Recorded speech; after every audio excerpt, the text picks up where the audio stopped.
ทักทายสวัสดีทุกคนเรารถกันทุกคนนะวันเอารถไปซ่อม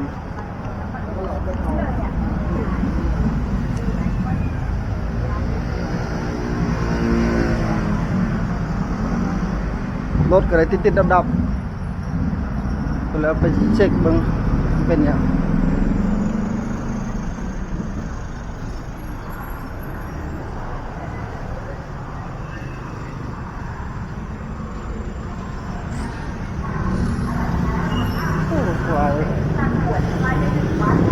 เรื่องเขาเล่าดู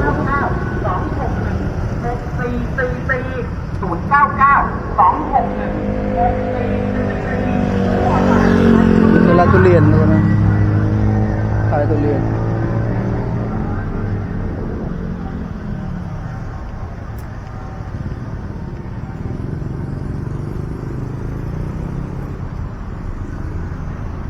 เลย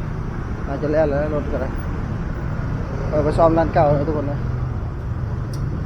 ซ่อมไปหลายรอบแล้วซ่อมประจบจริงๆเลย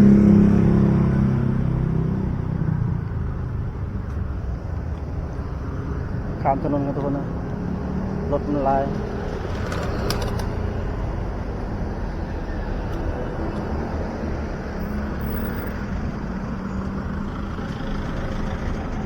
รถลายทุกคนนะเดี๋ยว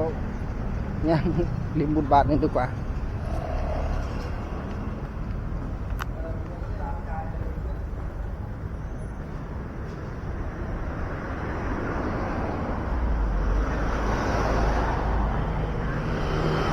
นี่อาจจะเสร็จแล้วทุกคนนะเนี่ยคันนี้มาแล้วไม่มืดหรอกเออรอมืดมาตอนนี้พี่มาเอารถครับมามืดจะมีมามืดเราเข้าบ้านแล้วเฮียครับมาเอารถครับลงลีครับผมใช่จริงโต๊ะเดี๋ยวขอตรวจนะครับไม่ทำอะไรนะไม่ต้องใช้ดูก่อนนะเอ้ามันยิงมันตามหนาผมไม่ทำอะไรใช้ดูก่อนแจมยิงต้องขยับหน่อยยิงก็บอกว่าไปลองมาก็บอกลูกค้าแจขยับหน่อยนะแล้วก็เวลาเครื่องเย็นเนี่ยเวลาจะติดเครื่องอ่ะโชกขาวไปเลยแล้วมันติดแล้วก็เบิ้ลหน่อยให้มันเข้าที่ก็ถึงเพราะว่ามันเซ็ตมันไว้เวลาเราออกตัวปุ๊บมันจะวอดไม่ใช่เขาบอกมันไม่วอดเขาบอกว่ามันขี่แล้วมันดับไม่ดับแล้วไม่ดับใช่ไหมครับบอกมันไม่ดับแล้วบอกเขาดิว่าทำยังไงเขาจะได้รู้ไปบอกโชคเช้าไม่ใช่เราพวกเช้าไม่เป็นอะไรใช่ตอนเช้าบางทีเครื่องเย็นเนี่ยมันจะออกตัวมันจะวอดไงเขาขี่ไม่ดับแต่ถ้าขี่ดับเนี่ยมันไม่เป็นเราได้เป็นกุญแจนี่แหละครับมันขี่ดับหรือออกตัววอดคือ2 อย่างต้องใช้ดูแล้วกันต้องใส่ดูก่อนใช่ไหมครับใช้ดูก่อนคือยังไม่ได้ทำอะไรใช่ไหมครับมันไม่ได้เป็นอะไรเดี๋ยวเพราะวันที่ไปร้องหลายรอบไม่มันขี่ไปมันออกตัวไม่ได้หรือว่ามันขี่ไปดับมันขี่ไปแล้วก็ดับเฮียก็ฟังดิมันจะออกตัวบอขี่ไปดับไม่ใช่ขี่ไปหลายรอบเห็นดับแล้วเฮียทำไงบอกเขาดิว่าทำยังไงว่าถ้าดับก็ขยับกุญแจขยับกุญแจเนี่ยขยับแต่ว่าบางทีก็มันไม่ติดเลยนะครับมันอันนี้นานมากเป็นก็เปิดใหม่ไงเนี่ยมาดูเนี่ยเฮียไปบอกเขาเลยข้างล่างไม่ได้เข้าใจปล่อย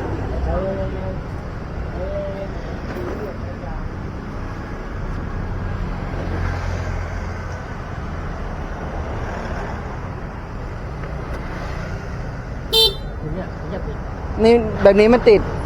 เพราะว่าเราขับไปแล้วก็มันดับไปเลยทีเนี้ยเราก็ขยับนิดหน่อยบางทีมันเคลื่อนถ้ากุญแจดังติดถ้าทีแรกไม่รู้หรอกกดสวิตช์แล้วมันแรงไม่ดังมันก็ไม่ติดใช่ครับมันไม่ติดแต่ว่าเวลาเราขับไป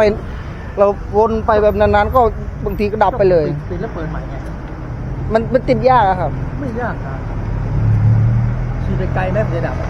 ก็ไกลครับผมวนตลาด2-3 รอบครับลองดูแล้วกันเพราะวันที่ต้องกดหลายรอบเนี่ยวันนี้ขี่หลายรอบแล้วครับมันขี่หลายรอบแล้วมันไม่ดับก็ไม่รู้จะซ่อมอะไรผมว่ามันเป็นที่ระบบไฟหรือเปล่าไอ้พวกไฟเนี่ยพอกุญแจนี่ก็มาปรับมาใหม่นะครับไม่ใช่ของเดิมมันทำอะไรมากุญแจเนี่ยปรับมาใหม่ไม่ใช่ของเดิมของมันกุญแจเนี่ยใช่มันก็ไม่เกี่ยวกันเนี่ยลูกกุญแจเนี่ยไม่เกี่ยวกันทำเปิดได้แต่ดังก็ใช้ได้เพ อเราขับแล้วมันก็ดับอ่ะ ลองดูแล้วกันเพราะวันนี้ขี่ไปไหนรอบแล้วไม่เต็ม ครับ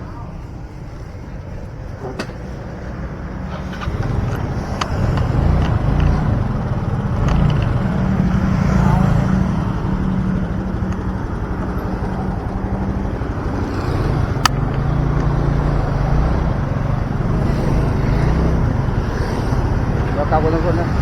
แสดงว่ารถเราก็เอาไปซ่อมก็บ่ฮู้จักอาการร้านซ่อมก็ได้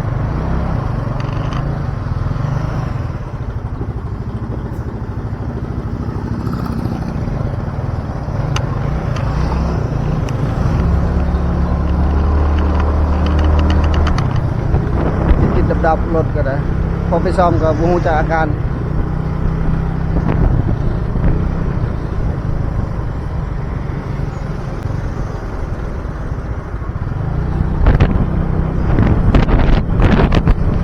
รถกันนี่ก็เริ่มเบื่อแล้วแหละ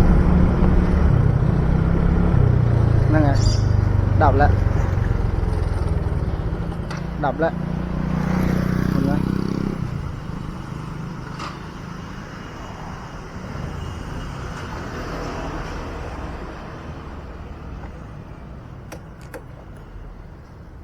น่ะเป็นไรวะ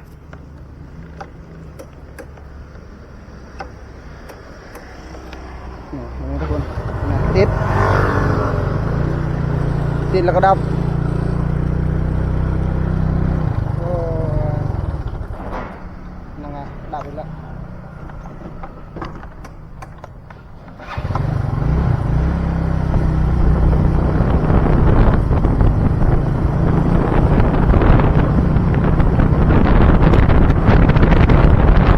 งงทุกคนนะ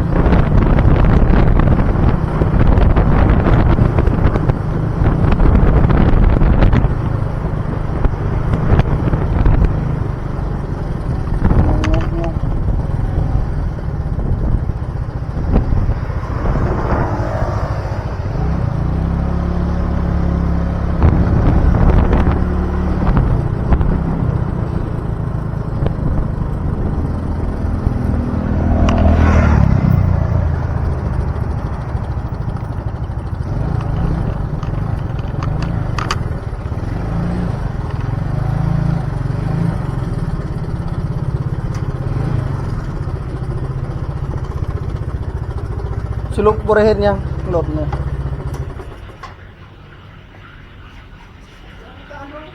ขี่แล้วดับเมื่อกี้ก็ดับคือเขาแต่เขาขี่บ่ดับวนมาหลายรอบไม่เห็นดับว่ะ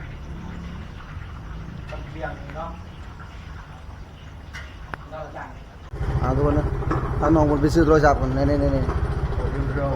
มื่อกี้แค่นี่เบิ้งนี่เบิ้งดีๆ กล้ามเป็นโต นั่นเป็นว่าเร็วปีละเป็นไปเอาตัวจำไม้ทุกคนนะไปไม่เที่ยเรีย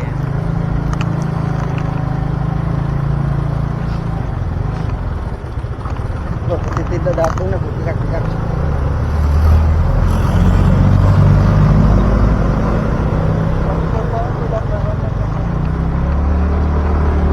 บเดี๋ยวดูนะนี่เบื้องหน้าพูดเลยนะเป็นเฮียได้มันเนี่ย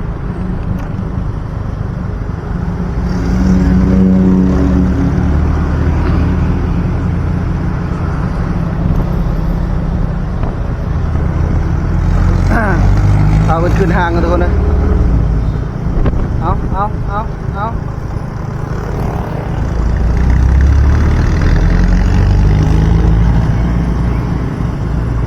เดี๋ยวทุกคนนะทางหน้าเลยห่างเพิ่นอดบ่ได้แล้วเพิ่นยังได้โทรศัพท์แห้งเลยเพิ่นว่า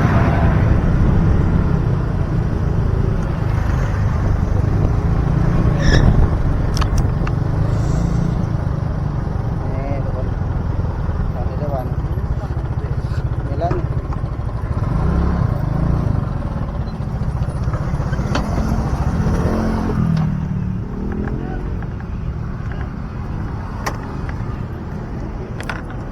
เอากุญแจกันนะ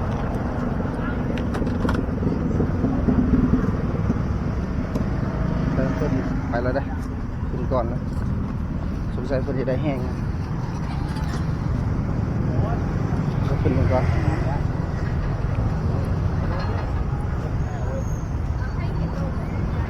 ก็ได้ขึ้นไปแล้ว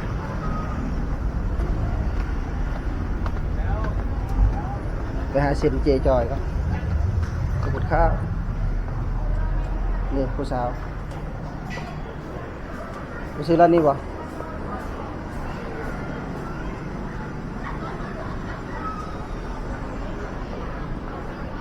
เนี่ยเป็นขึ้นก่อนแล้วนะทุกคนนะขอเรื่องโทรศัพท์เนี่ยเป็นกดมาหลายเดือนเลยกดอีกได้เลยเนี่ย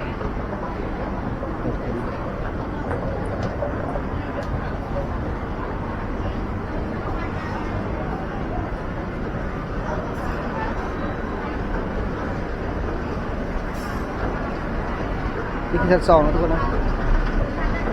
มันยังค่าเขาอยู่ได้มันบอกว่าขึ้นลงกับไม่ค่าฮัลโหลโอ้คือหน้าบูดเต็มมือเดียววะเอ้าไฟดับป่ะ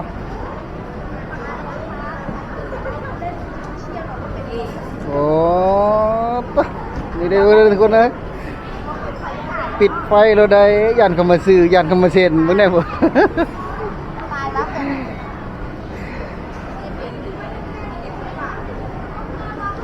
เอาเครื่องนี้ตอนนะเดี๋ยวทุกคนnày bố tất cả đi chơi đây bố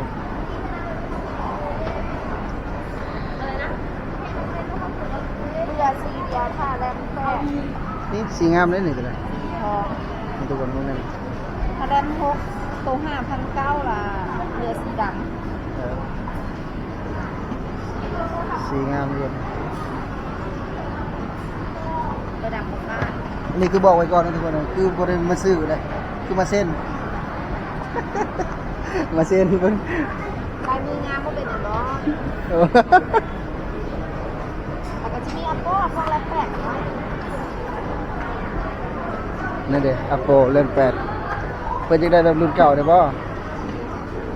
เป็นเรือสีนี้พวกมันสีดำเบิร์ด สีนี้เป็นหยังเนาะเขาใส่เขตแล้วก็แล้วบ่ได้เห็นเนี่ย สีแดงที่ตัวไปตัวนั้นมันเป็นสีชมพูอ่ะเบา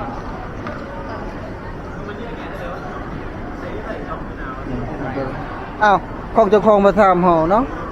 ตัวเองเป็นคนใช้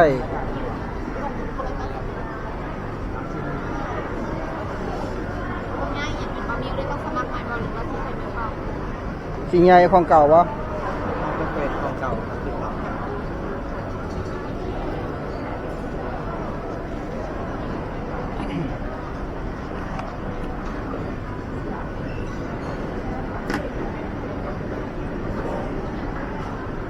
บ่แม่นสิ้นเดือนสิมานี่ได้เพิ่นว่าสิ้นเดือนอันนั้นได้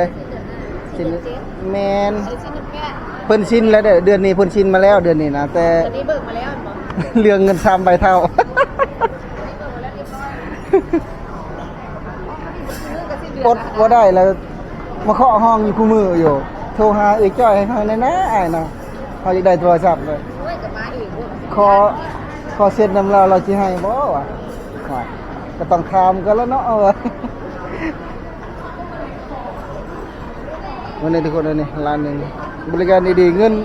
บ่มีเงินเลยนี่คือมาเซ็นเด้นี่เพิ่นยังให้เซ็นอยู่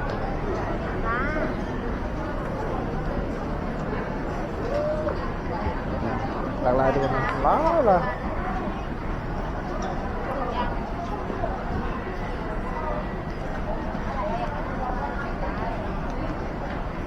หลายทุกคน ยังไม่ถึงคิดได้ไม่เป็นไร ตอนนี้ก็น้องๆมันเลิกโรงเรียนหลายอยู่เต็มเลย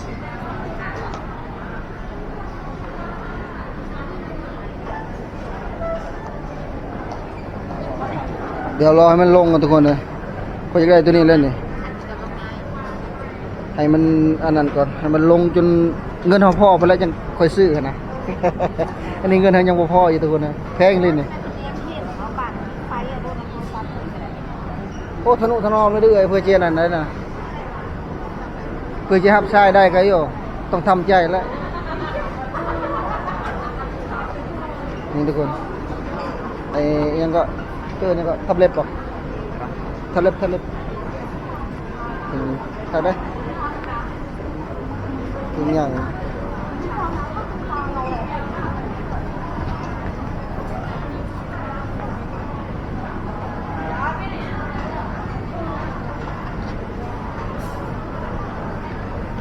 ทุกคนนะน้องๆมันก็เลิกโรงเรียนแล้วเต็มจะให้เป็นยายอันนั้นก่อนสินก็มีเลย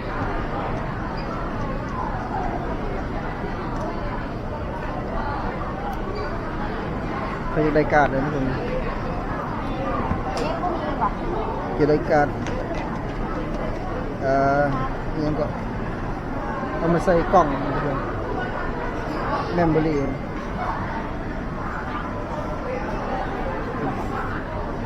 มีผู้กำสูงยังคนร้ายแต่ก็มีหลายร้านนะข้างหน้าก็มีแบบ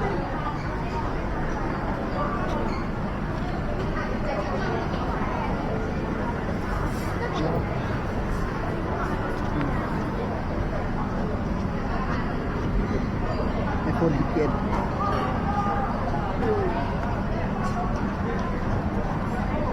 น่ามันถูก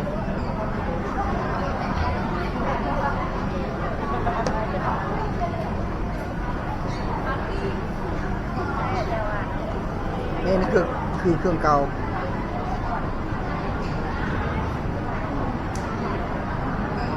ซูซี่แห้งโหลดอยู่โมบายติ๊กต็อกนี่ก็รับเป็นมาจากเฟซบุ๊ก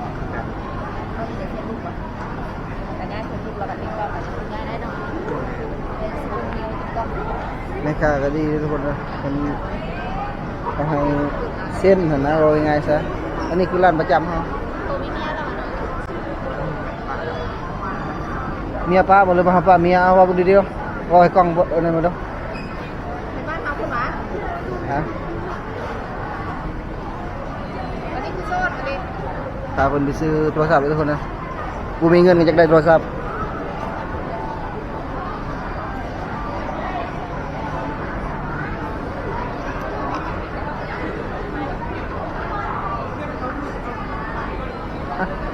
มีอะไรนี่นะฮะ ฟิล์มกล้องฟิล์มเลนส์กล้องแบบรวมอ่ะ กล้องแบบมาถ่ายเนี่ยบ่ ฟิล์มติดฟิล์ม อ๋อ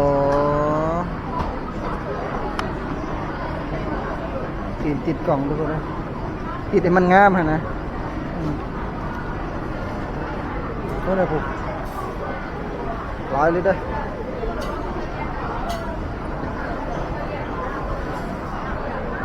ทางชิดระเบิดเลย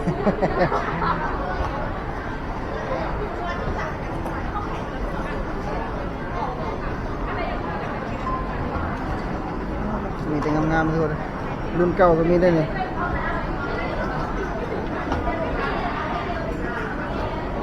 มันเบิดยุคเลยรุ่นนี้ มีแต่รุ่นนี้ทุกคนเลยตอนนี้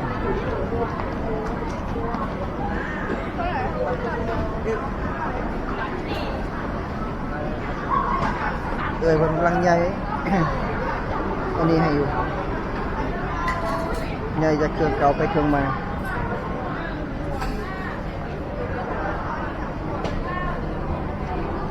ทุกคนได้เป็นมีนะ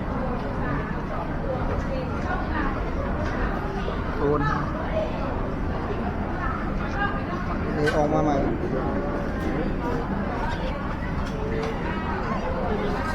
อันนี้คือประกันศูนย์ไทยประเทศทุกคน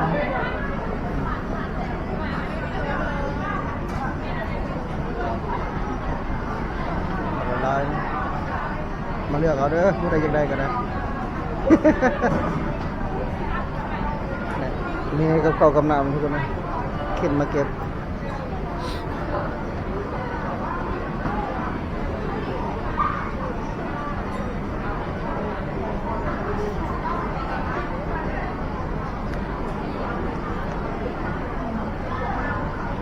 น้ำแห้งนักเรียนเต็ม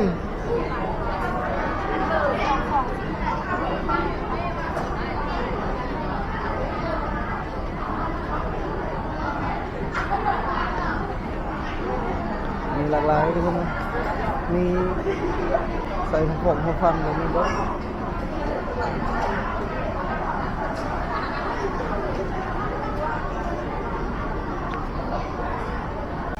ทุกคนนะ จำนะต้องเอาเราแต่งจอน เดี๋ยว กำ โท ลั รง ศัพท์ใหม่เลยได้บ้านเดี๋ยวโทรศัพท์คนที่ซื้อมาเลยเด้อ เปิดอะไรรู้ตัวเอง เอาไฟขึ้นมึงรู้จังหน่อยนะเอาแซงขึ้นเนี่ยประหยัดดีเซลก็ได้ประหยัดดีทุกคนนะใส่อะไรของใหม่เห็นไหมเขาจับในมึงจังหน่อยหนึ่งเดี๋ยวทุกคนนะ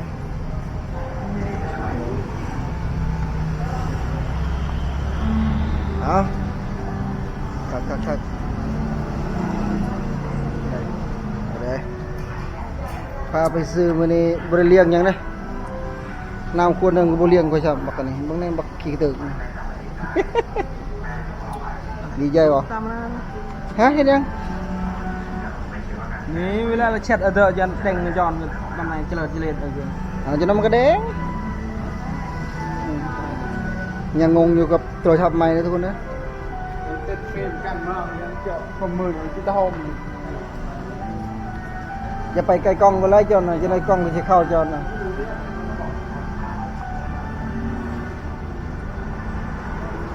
กำลังแกะอยู่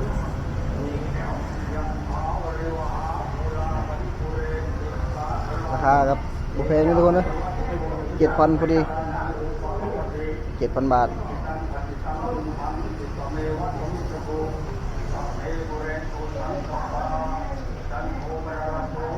บรรยากาศกันเลย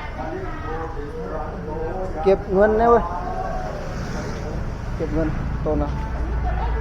โต8เดี๋ยวนะ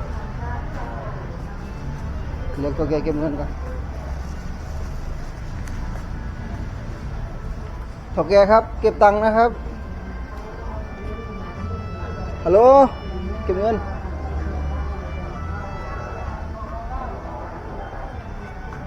ได้โทษนะ เรียกตัวแกเก็บเงินเลยตัวแกก็ยังกดเฟงอยู่